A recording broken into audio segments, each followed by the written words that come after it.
दोस्तों, आप सभी का एक्सपेरिमेंटल लर्निंग में स्वागत है।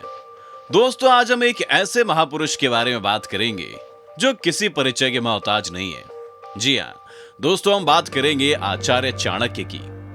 आज हम उनकी जिंदगी की एक घटना के बारे में बात करेंगे जिससे हमको उनके महान चरित्र की एक और झलक देखने को मिलेगी। तो दोस्तों, शुरू करते हैं। एक बार चीनी यात्री कौटिल्य यानी चाणक्य से मिलने आया। शाम हो गई थी, अंधेरा बस शुरू ही हुआ था। जब यात्री ने चाणक्य के कमरे में प्रवेश किया तो उन्होंने देखा कि चाणक्य एक तेल के दीपक की रोशनी से कुछ महत्वपूर्ण पत्र लिखने में व्यस्त थे।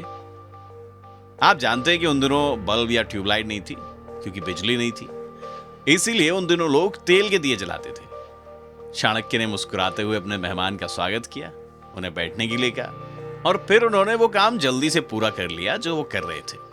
लेकिन क्या आप जानते हैं उन्होंने अपना लेखन कार्य पूरा करने के बाद क्या किया? उन्होंने उस तेल के दीपक को बुझा दिया जिसके नीचे वो लिख रहे थे और एक और दीपक जलाया। चीनी यात्री ये देखकर हैरान रह गया।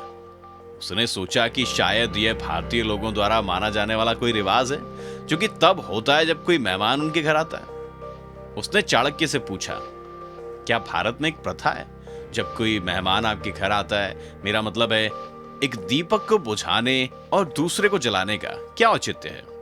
चाणक्य ने उत्तर दिया, नहीं मेरे प्रिय मित्र, ऐसा कोई रिवाज नहीं है। वास्तव में जब आपने प्रवेश किया तो मैं अपना काम कर रहा था।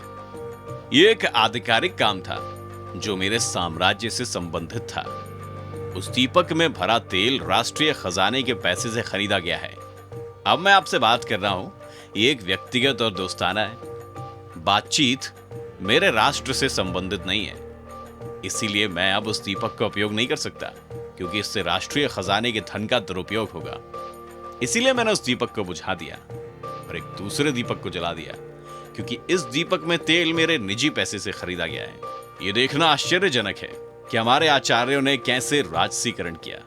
हमारे प्राचीन आध्यात्मिक नेताओं के ऐसे उच्च नैतिक मानकों को देखने पर कभी कभी यह महसूस होता है कि हमें उनका अनुकरण करने की कोशिश करनी चाहिए। कम से कम उनका ऐसा शुद्ध व्यवहार, शुद्ध आचरण, शुद्ध मन और शुद्ध विवेक था। बस अपने आप से पूछें, ऐसे पुरुषों को हमें क्या मानद उपाधि देनी चाहिए? यह चाणक्य के उच्च नैतिक मूल्यों का एक उदाहरण है। प्रिय छात्रों और अभिभावकों, इन उच्च नैतिक मूल्यों और स्वयं को ईमानदारी और देश के साथ काम करने के लिए प्रेरित करने के कारण इतने सालों बाद भी आज हमारे बीच चाणक्य प्रसिद्ध है। हमें स्वप्रेरणा, कड़ी मेहनत, काम के प्रति ईमानदारी सीखनी चाहिए। यदि हम प्रसिद्ध या चाणक्य जैसा नेता बनना चाहते हैं तो हमें बचपन से ही अपने व्यक्तित्व में इन गुणों को बढ़ाना होगा। हम एक्सपेरिमेंटल लर्निंग के माध्यम से आप सभी से अनुरोध करना चाहते हैं कि आप इस उदाहरण से कुछ सीखें और इसका अपनी जिंदगी में पालन करें। ऐसा करने से आप अपनी जिंदगी में सफलता की नई ऊंचाइयों को छू सकते हैं और अपना आचरण और भी प्रभावशाली बना सकते हैं।